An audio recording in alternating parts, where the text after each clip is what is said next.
Fracture, no dislocation. Ang nangyayari po dyan, yung mga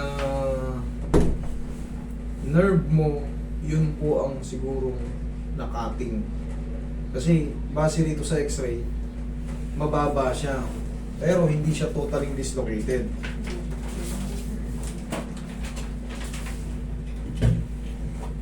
Ganito ang itsura ng balikat.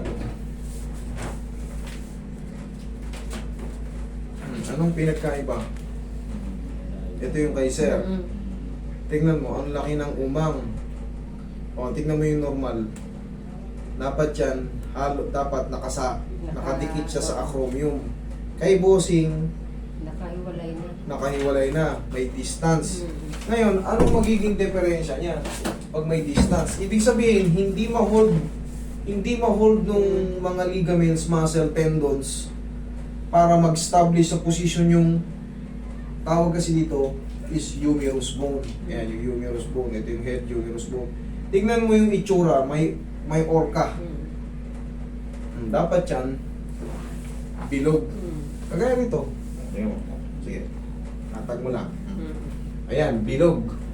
O, tingnan mo yun dito. Sige, normal lang. O. Malalim at may orca. May parang ganyan.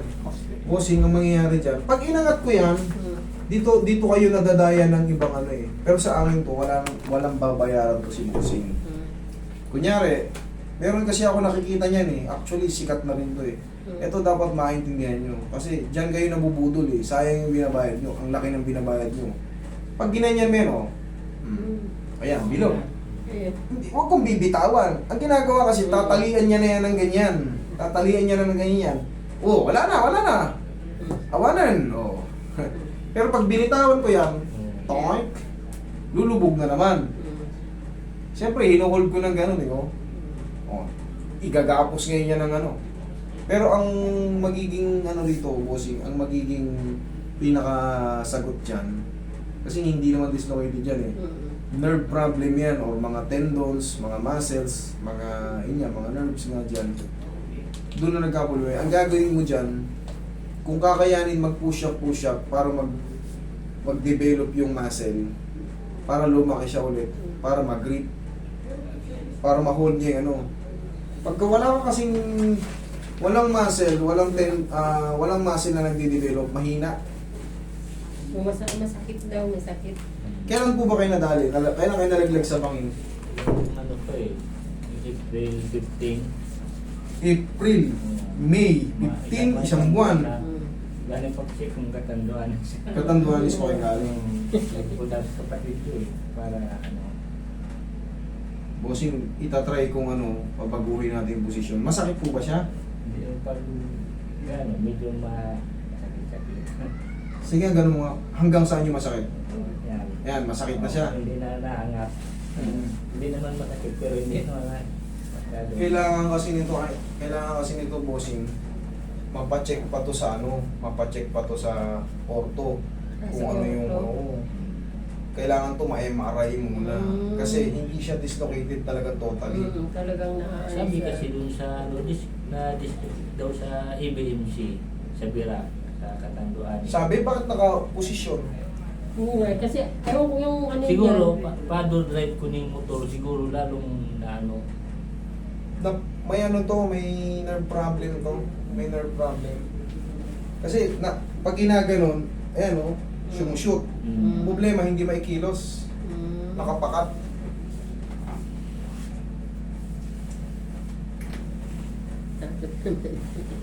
Pero bossing niya, ano mo lang to, i-try mong i-push up. I-push up mo. Sa higaan lang.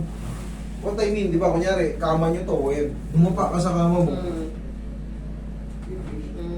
O yan, ganyan o. Basta huwag mo masyadong mataas. Para kung mapagod ka, hindi bumagsak ka sa kama pa rin. Hindi ka tulad pagsasahig. Para lang magkaroon ng activity yung ano mo. Yung kaya mo lang. Yung kaya lang. Okay? Ganun lang. Kasi kailangan natin mapatubo yung muscle eh. Okay?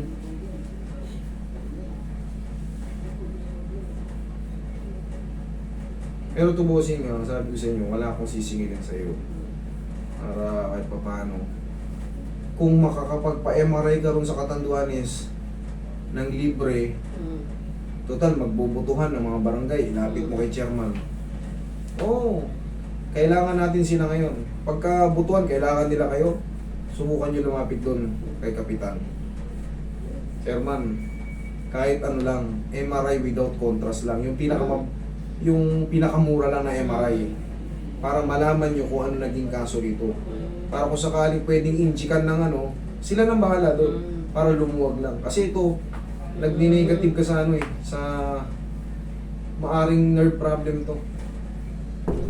Relax lang.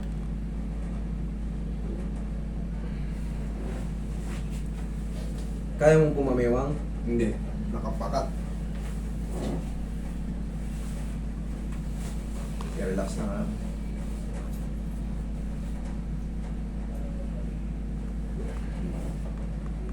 Ayos lang.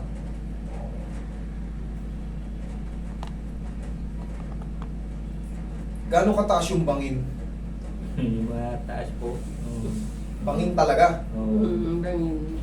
Kasama yan sa mukha mo na yan? Hindi yan, ano naman yan. Dito iba naman to sa Maynila. Relax lang.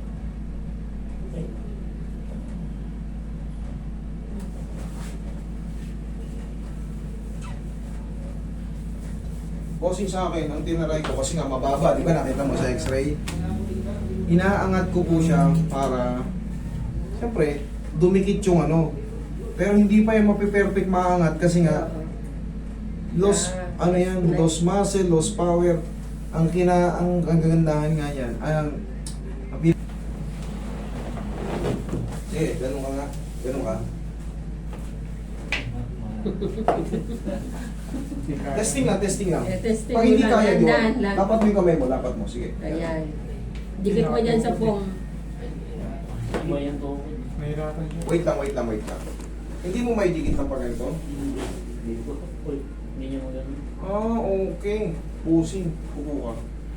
Hindi pala pwedeng pag ganun. Nakapakat kasi siya eh. Dahil sa pagkakalaglag siguro. Nagkaroon ng ano eh. Kayo nga kay chairman, total magbubutuhan. Kailangan nila kayo sa susunod na mga panahon. Ngayon namin kayo kailangan. Kailangan ma-MRI po ito. Para kung sakali mapag-decide na ng doktor, makikita nila kung ano dapat gawin dyan para matanggal yung pagkapakat. Hindi yan ordinary yung frozen shoulder, nalaglag siya sa ano. Nakikita ko parang medyo yung buto mo, kumbaga sobrang highlighted white, kakaiba. Hindi siya, parang yung may trauma, parang may trauma yung ano mo. Ganun po nakikita ko dyan, dahil nga sa pagkakalaglag nyo sa bangin na mataas. For the meantime, sir, yun muna ang anuhin nyo. Kailangan ma-MRI kayo. Huwag niyong patabig sa iba. Kasi baka mabasag yung mga buto nyo. Kaya ang ginawa ko, parang baby lang. Pinipilit kong galawin para umangat. Okay, bossing. For the meantime, kailangan yung magpunta sa mga bone expert.